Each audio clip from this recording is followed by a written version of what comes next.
Through this, can we not talk about a particular body, my body being a one? Talk about soul being a one. I can talk certainly about that luminous radiant experience as one. In other words, I can talk about one throughout this whole structure in different ways.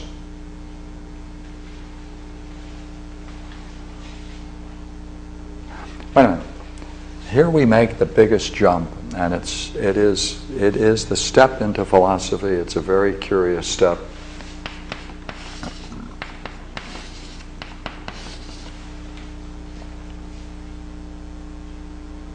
If there are things like trees or cats and dogs and people and you and I, if there is a similarity between different things, is there a cause for that similarity? If there are different kinds of trees, there's something they all share in being trees. Must there be some idea of tree somewhere that produces the variations in all the different trees we see? Oh, you can do it with music if you want. You can do it with anything you want. Because it comes down to, if everything is a one, and everything that is destroyed or decays as a result of the fact that it loses its oneness, then when the oneness is present, things exist and continue. When they lose that oneness, they enter into destruction, decay, and dispersal. So therefore, there's something about one. There's something about one that's a very powerful notion. Because when you reach it, share in it, then there is that quality to it. Now wait a minute. But that's things entering into it. That's things entering into it. What is it just by itself? Is that possible to deal with? Well, that's what we want to see. Right? That's what we want to see. Now,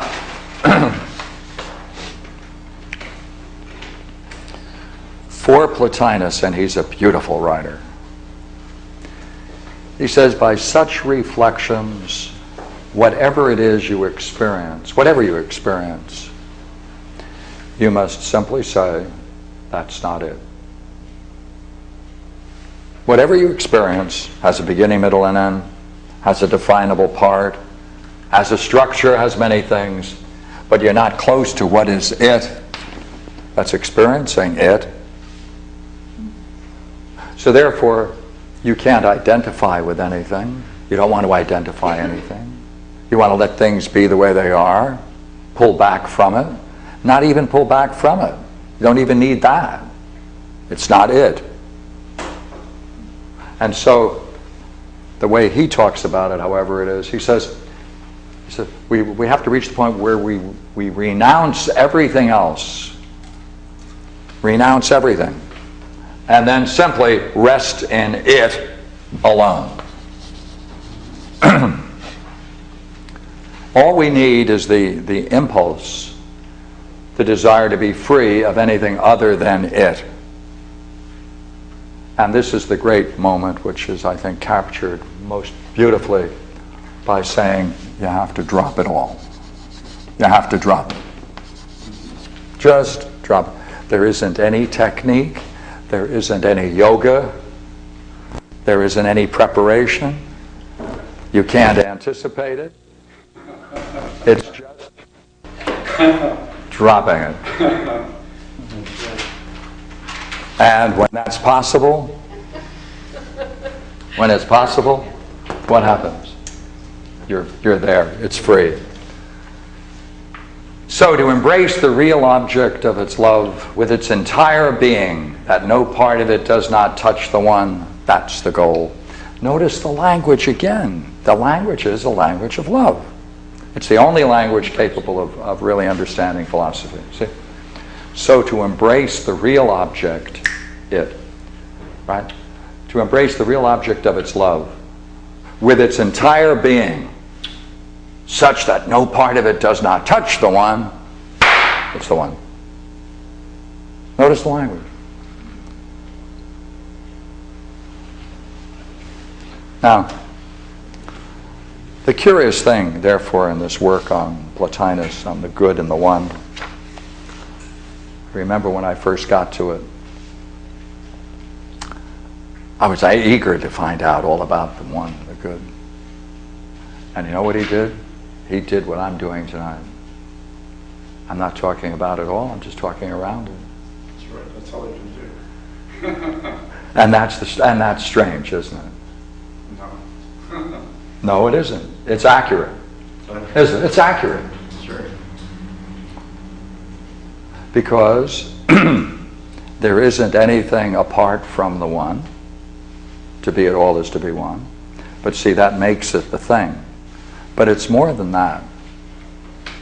It's really extremely curious. As a matter of fact, I think it's very close to being a joke.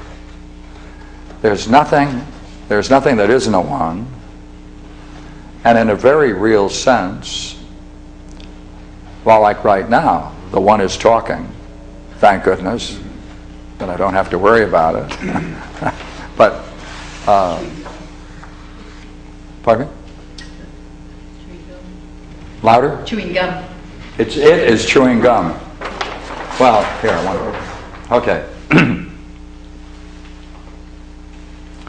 This is the part. See, he's saying that one has to, it's an inner power that we have that's similar to, and it's from the one. Right? There's something within us, there's a certain inner power. There has to be an inner power in us because we want to reach it. There's something about us that wants to resolve this mystery about the it, about what we are, what it is, what it is. That's a kind of inner power, he says. It's similar and from the one. That's the object of contemplation. But it can't become an object. No, so you can't contemplate. Therefore you can't contemplate it. So therefore you can walk around and wonder. And that's the preparation. Right. To stand and wonder. So when we contain no difference in ourselves, given everything up, right? You see, we're always around the one, dissolved without it, but through it we exist on a higher degree, a more profound degree. When we reach it, share in it, and recognize the dispenser of true life. But this is his language, but it's rather curious. You see, when you reach it, it's not an it. And when you share in it, it's not an it.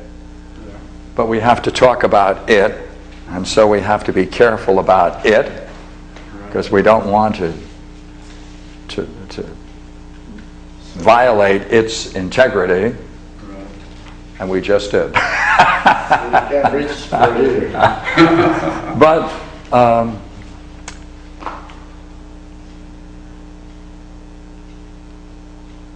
what it's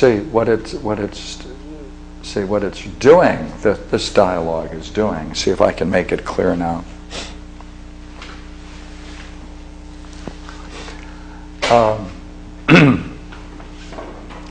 This whole thing that we're doing assumes that there is a subject,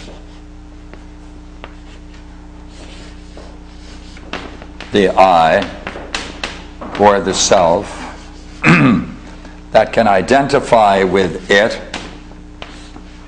or the one,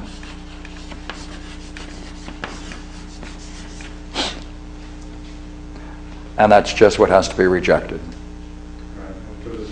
That has to be rejected. See, that has to be, because if there were a subject, it would have some delineation, some form, some perceptible boundary to it. It would have to be distinguished from other things. And if so, it ain't going to be the it or the one.